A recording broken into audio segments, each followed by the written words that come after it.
a dentina, e aqui ó, é uma cavidade chamada de cavidade pulpar. O que está acima da gengiva a gente chama de coroa. O que está na altura da gengiva a gente chama de colo, e o que está dentro da gengiva a gente chama de raiz. Nessa cavidade pulpar, chega aqui ó, vasos sanguíneos e nervos. Imagina que um foco dentário, uma bactéria, ela perfura essa estrutura aqui, ela vai perfurando, perfurando, perfurando, perfurando e cai aqui na corrente sanguínea. Isso é muito comum. A gente fala disso, é a cárie. É a fermentação de uma bactéria glicídica, ela destrói isso, cai aqui dentro. Quando ela cai aqui dentro, o que acontece? Ela trouxe bactéria para um local que pode cair na corrente sanguínea. Por isso que eu tenho algumas lesões que podem ser provenientes de foco dentário. Exemplo que a gente fala muito aí, uma endocardite, uma tendinite pode ter essa origem. A gente tem a língua é um órgão que ele tem lá a sua responsabilidade articular na fala, sentir o paladar, tá? Ele ajuda no preparar, né, no triturar esse alimento, no esmagar esse alimento, formação do bolo. Ele tem nele as papilas gustativas e a língua, eu pego aqui, ó, eu tenho o corpo da língua, que ele vem, e nessa região aqui eu tenho o sulco. Um sulco chamado de sulco terminal. Do sulco terminal eu venho para a raiz da língua. Mas a língua, ela tem uma função importantíssima. Quando a gente olha para a língua, quando ela se projeta posteriormente, ela pega a cartilagem epiglote e fecha a cartilagem epiglote, fazendo com que o alimento ele passe para onde? Para o esôfago. Tanto é que a gente vai lá e quando quer fazer uma intubação de um paciente, você vai lá e coloca uma cânula de Guedel para travar a língua, para ela não se projetar posteriormente, para encaixar o tubo. E depois você vai passar uma sonda chamada de sonda nasogástrica, tá? O Roberto aí do curso de Salvador, da unidade Costa Azul, um abraço para você também aí, tá? Seguindo aqui, a gente tem as glândulas salivares.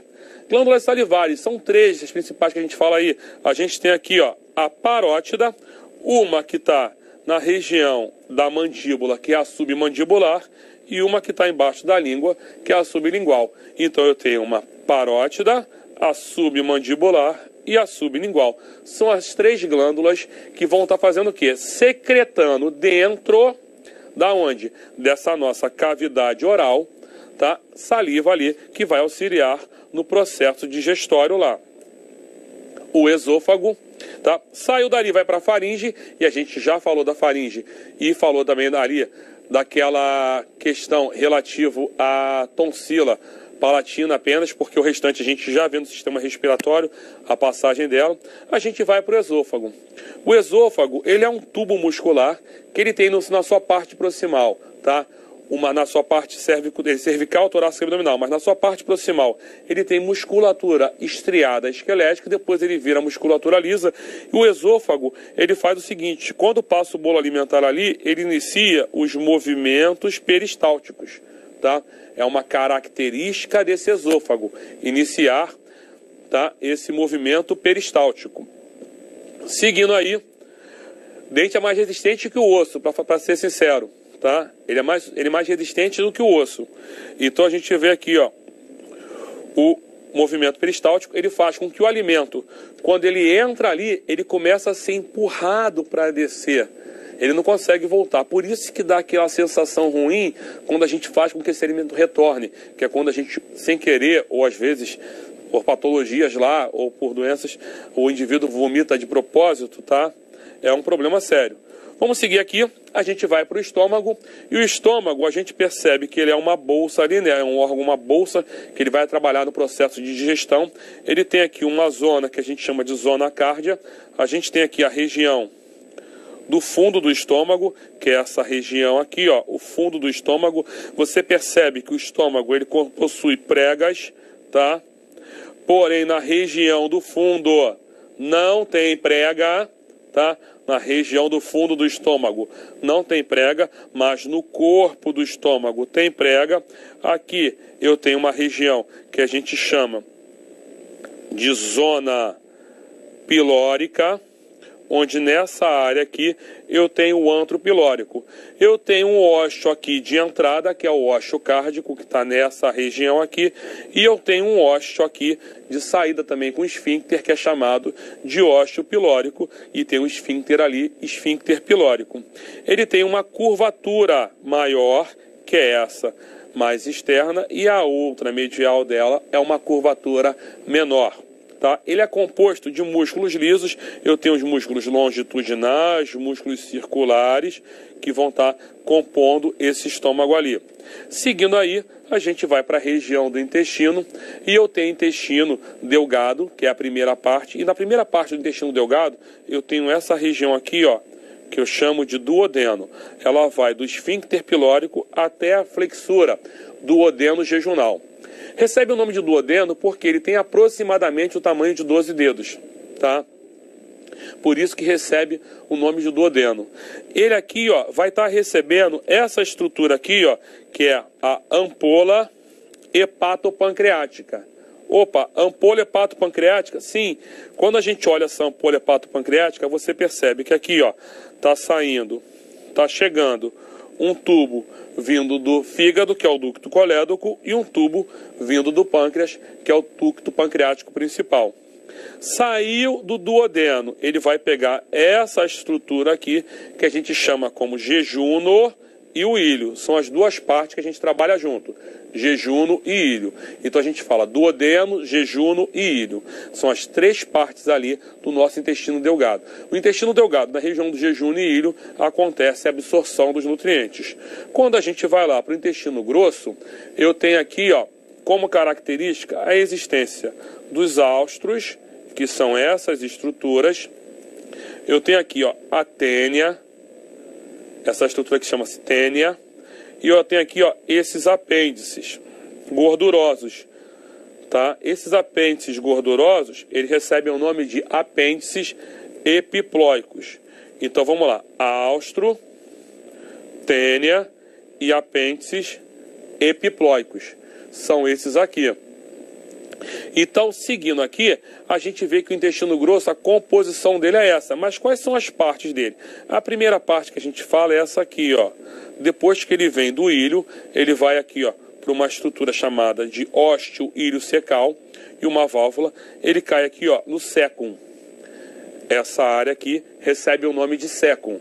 O sécum, ele tem uma projeção, tá, que tem a forma de um verme. É essa aqui, chamada de apêndice vermiforme, tá? É isso aqui que às vezes dá problema lá.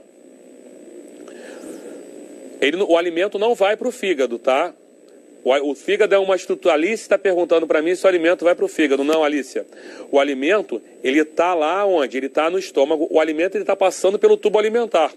O fígado, ele vai jogar secreções ali e depois pelo sistema portal ele vai metabolizar esses nutrientes, esse processo todinho, mas o alimento em si, ele não passou pelo fígado. O alimento, ele vem só no tubo alimentar, ele entra na boca e termina lá no ânus esse alimento, tá bom, Alicia? Vamos seguir aqui, ó. Seguindo aqui, a gente está falando aqui, ó, tem aqui uma região que a gente chama de cólon ascendente. Aqui eu tenho uma flexura cólica direita, cólon transverso, flexura cólica esquerda, cólon descendente, aqui, ó, um cólon sigmoide, até entrar aqui na estrutura que a gente chama de reto, canal anal aqui com ânus, que é essa estrutura que a gente fala, que se abre aqui externamente tendo ânus.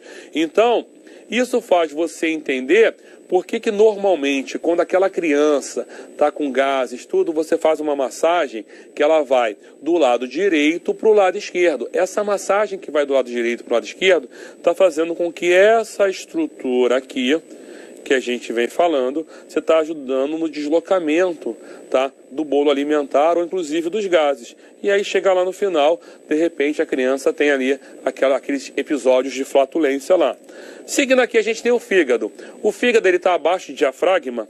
E qual é a principal função do fígado? A principal, não é a única. Olha aqui, ó. Produção da bile.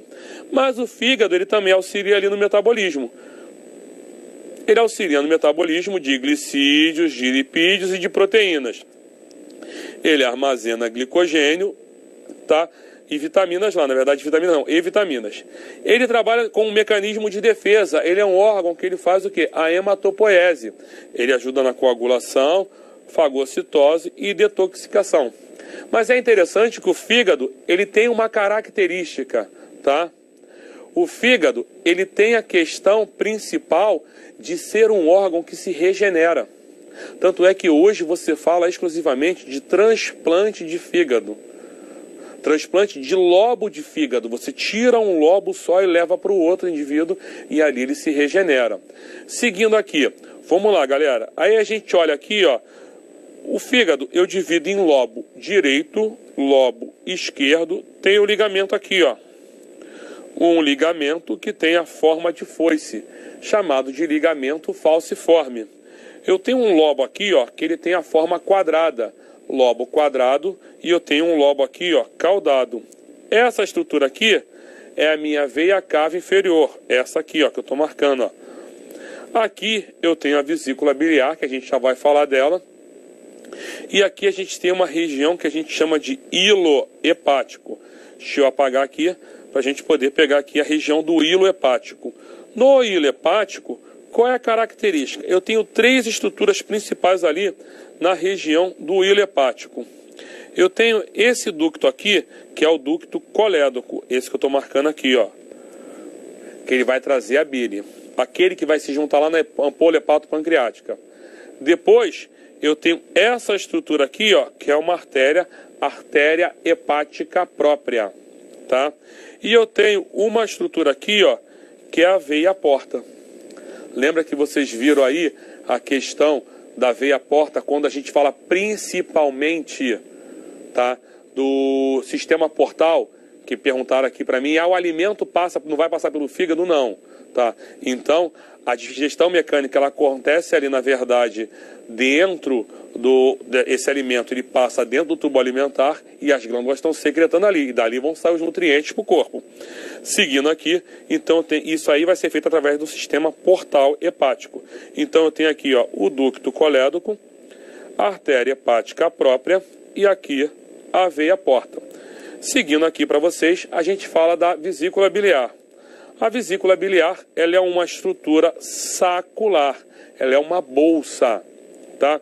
E qual é a função dela? Armazenamento. Ela armazena a bile que foi produzida pelo fígado.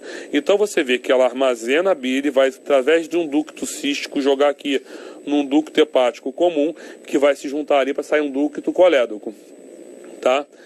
Aqui você tem um ducto hepático direito, esquerdo, cada lobo vai mandar o seu. E o ducto colédoco vai se juntar aqui, ó, na ampola pancreática, junto com o ducto que a gente fala pancreático principal, que a gente vai ver agora, para liberar aqui dentro secreções que vão auxiliar, sucos gástricos que vão auxiliar no processo de digestão.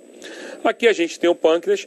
No primeiro momento, a gente divide o pâncreas em cabeça, corpo e a cauda do pâncreas. São as 3 partes do pâncreas que a gente fala aí. O pâncreas, ele é uma glândula endócrina e exócrina lá. E o pâncreas, ele vai ter ali o ducto pancreático principal, que é esse aqui, ó, que eu estou marcando para vocês, que ele vem e ele desce aqui e ele se encaixa junto com o ducto colédoco. Porém, alguns indivíduos, isso é uma variação anatômica, tá?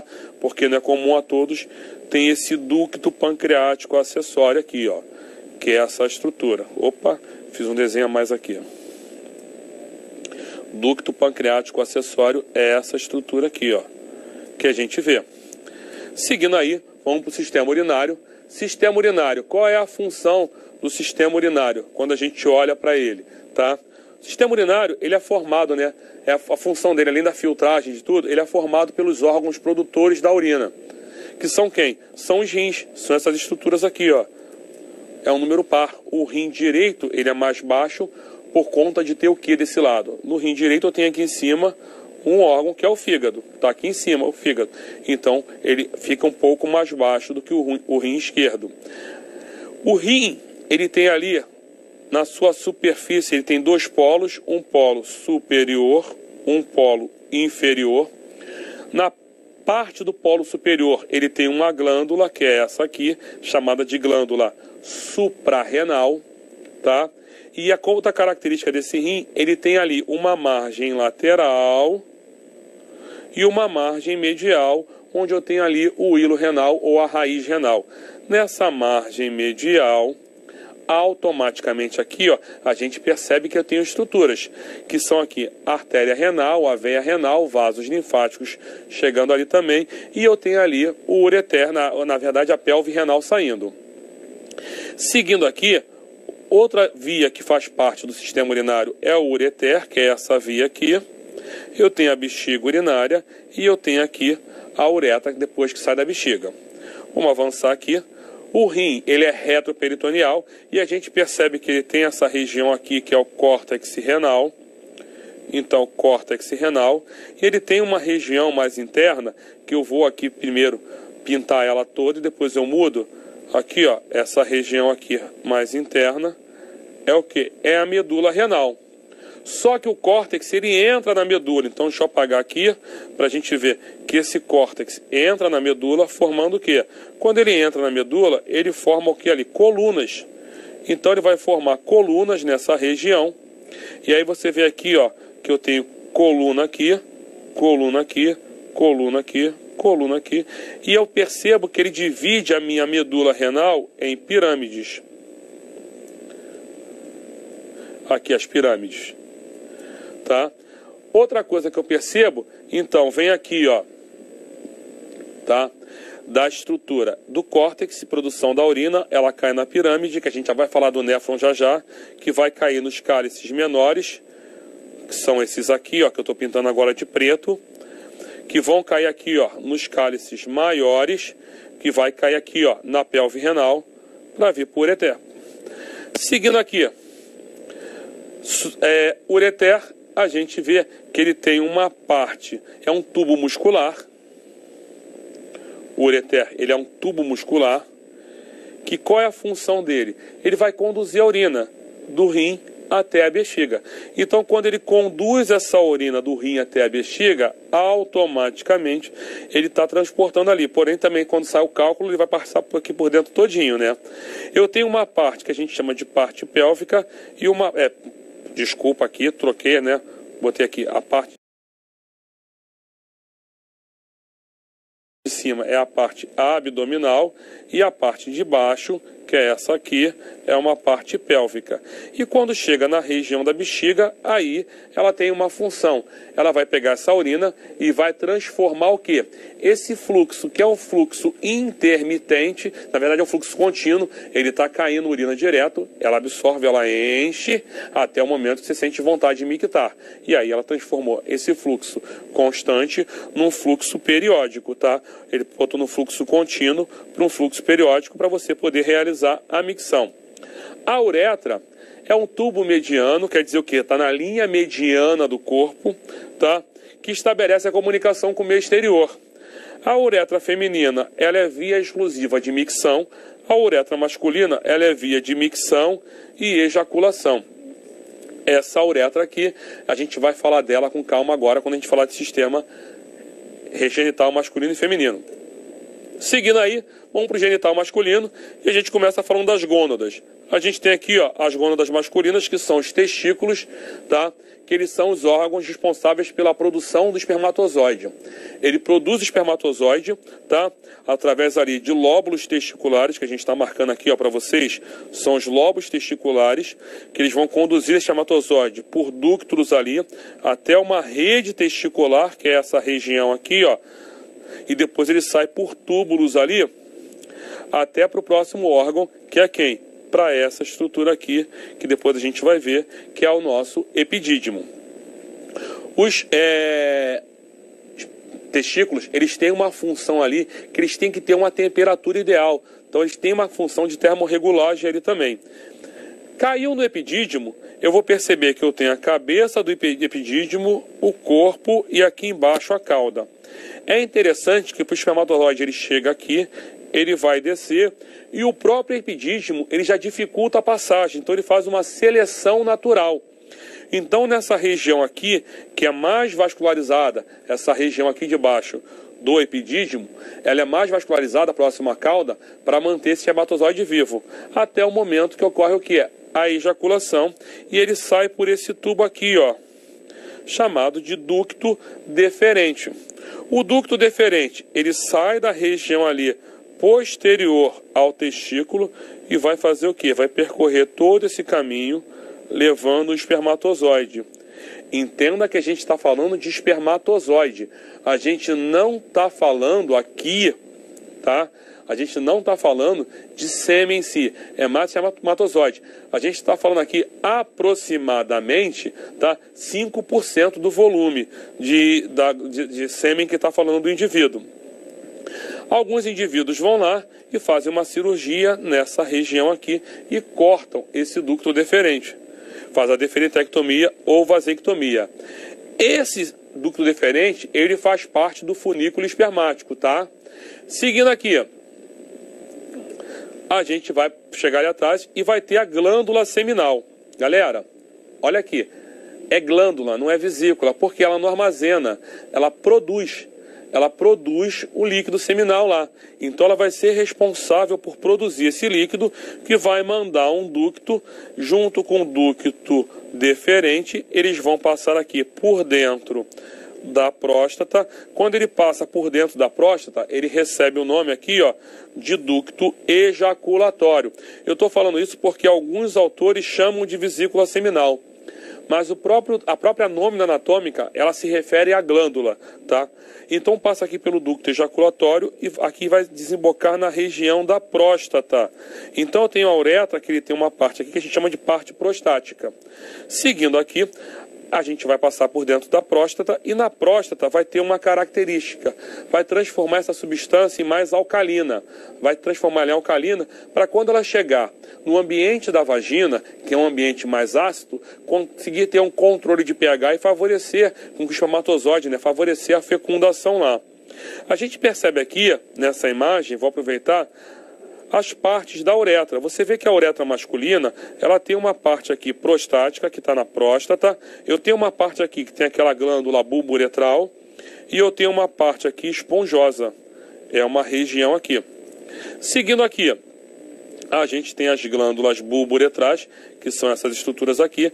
O que ela faz? Ela libera uma mucosa que vai percorrer aqui todo o ducto, tá? Que é essa uretra esponjosa aqui, para poder limpar essa mucosa. Ela vai percorrer ali dentro, tá? Então ela percorre aqui por dentro para poder limpar. Aproveitando essa imagem, a gente fala lá, e esse líquido, ele não engravida. O que vai engravidar é se essa estrutura aqui, que a gente está falando da uretra prostática, estiver contaminada.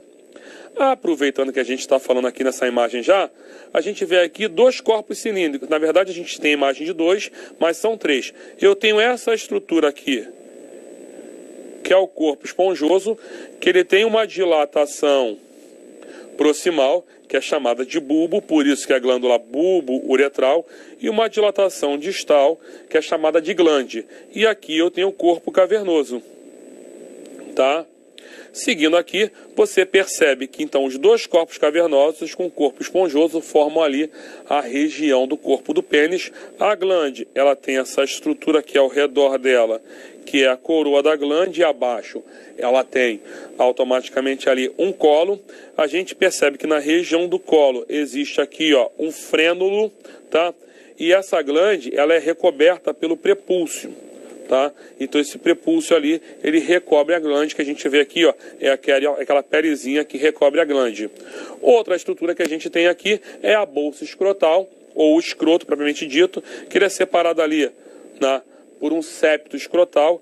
Cada bolsa escrotal aloja ali um testículo, ela está atrás do pênis. E qual é a função dela? A função dela é favorecer a espermatogênese. Ela favorece a espermatogênese. Como é que ela favorece a espermatogênese? Se aproximando e se afastando à medida que a temperatura esteja maior ou menor do corpo, para manter a temperatura ideal para a produção do espermatozoide. Seguindo aqui, a gente fala de genital feminino. A gente percebe que o peritônio, ele adentra, né, dentro da cavidade pélvica, e ele forma um ligamento chamado de ligamento largo do útero. Para fixar esse útero na cavidade pélvica, a gente percebe aqui a existência das gônadas femininas, que são os ovários. São essas duas estruturas aqui, ó, são as gônadas femininas, que são presas ao útero pelo ligamento próprio do ovário, tá? E aqui elas vão fazer comunicação com quem?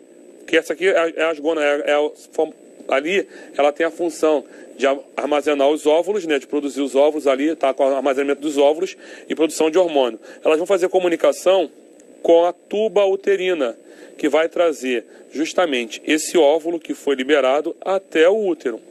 A tuba uterina, a gente faz uma analogia, seria o ducto deferente da mulher. Ele tem uma região que a gente chama de infundíbulo, deixa eu botar o vermelho aqui. Nesse infundíbulo, ele tem essas fímbrias aqui, ó, que são essas estruturas em forma de pétala lá, né? Essa aqui. Ele tem uma região que a gente chama de ampola, que é justamente nesse ponto aqui, onde ocorre a fecundação. Ele tem aqui o istmo e tem uma parte intramural chamada de uterina. Então ela tem a uterina, o istmo, a ampola e o infundíbulo. Essas são as partes que a gente tem da onde? Da nossa tuba uterina. Seguindo aí, a gente vai para o útero, que é responsável por abrigar, né, o ser vivo, alojar o embrião até o nascimento. Ele tem a região do fundo, a região do corpo e a região aqui do colo do útero. Ele tem ali como camadas, quando a gente olha para o útero, as camadas que esse útero tem. Ele tem uma camada mais externa, que é o perimétrio. Ele tem uma camada muscular, que é o miométrio, e tem uma camada mais interna, que é o endométrio. O próximo órgão é a vagina. A vagina é um órgão tubular que as paredes musculares, elas se encontram em sua maior parte do momento colabada, tá? É o órgão de cópula. Ele faz a comunicação do útero com o meio externo. Na verdade, junto com o útero, ela forma o canal do parto. E em mulheres que nunca sofreram certo coito ainda, nessa região, existe aqui na saída, no ósseo externo da vagina, existe ali uma estrutura chamada ímen, que normalmente se rompe durante o primeiro coito. Na verdade, ali a gente tem agora a região do pudendo, que é toda essa região aqui, que é a região do pudendo feminino, onde se tem aqui o monte púbico, que é uma camada, né, de tecido adiposo que fica aqui abaixo da pele. Você tem aqui essa região, que é o lábio maior, tá? Você tem aqui os lábios menores. Quando você percebe entre os lábios menores, essa área aqui, que eu estou marcando entre os lábios menores, é o vestíbulo da vagina.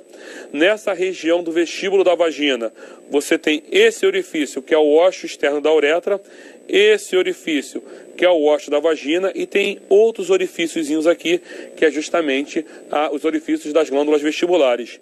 Nessa região aqui, evidente, você tem na verdade, a glande do clitóris, que ela é recoberta por um prepúcio lá também, porque ele é homólogo ao corpo esponjoso. No momento de excitabilidade, ela fica mais aparente, e a gente percebe aqui justamente que aqui, ó, o clitóris, que é essa estrutura, você só consegue visualizar a glande, mas ele tem toda a sua parte, ó, interna. Só que se eu tenho um homólogo ao corpo esponjoso, eu tenho um homólogo ao corpo cavernoso, eu tenho um homólogo ao corpo esponjoso. Quem é o homólogo ao corpo esponjoso? É essa estrutura aqui, ó, que é o bulbo do vestíbulo. O bulbo do vestíbulo, ele está ao redor do ósseo da vagina. Aqui é o ósseo da vagina e ao redor dele tem o bulbo do vestíbulo, que ele vai lá, ele também é uma estrutura erétil. E aqui eu tenho as glândulas vestibulares. Ainda falando sobre sistema genital feminino, a gente tem as glândulas mamárias, as mamas, porque na verdade são órgãos anexos de pele, né, formados por glândulas cutâneas. Mas como ela serve para alimentar, né, o lactente, o bebê, ela está dentro do sistema genital feminino. Ela é formada ali, ó, por lóbulos, que a gente fala ali, lactíferos ali, que vão ter ali, ó, ductos lactíferos que vão chegar nas ampolas e vão liberar na região do mamilo, certo? O leite para poder alimentar o lactento. O mamilo, ao redor dele, ele tem uma estrutura que é a auréola. Fechando aí, vamos falar rapidinho de sistema nervoso para vocês, tá? Que a gente consegue abordar também. E quando a gente fala de sistema nervoso, ele tem ali uma estrutura principal que é o neurônio. Eu tenho dois tipos de neurônio. O neurônio que a gente chama de neurônio aferente. O que é um neurônio aferente? O neurônio aferente é o neurônio responsável por aferir. Então, na verdade, ele leva informações do meio para o sistema nervoso central. Ele faz uma aferição. E o neurônio eferente, ele faz o quê? A comunicação inversa.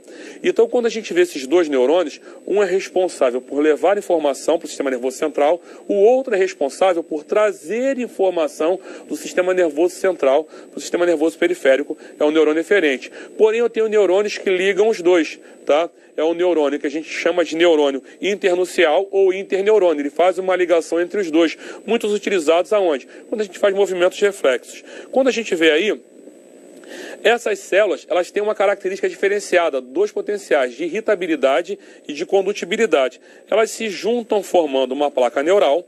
Essa placa neural, ela começa a fazer um processo de invaginação até que ela se desprende fazendo um tubo neural.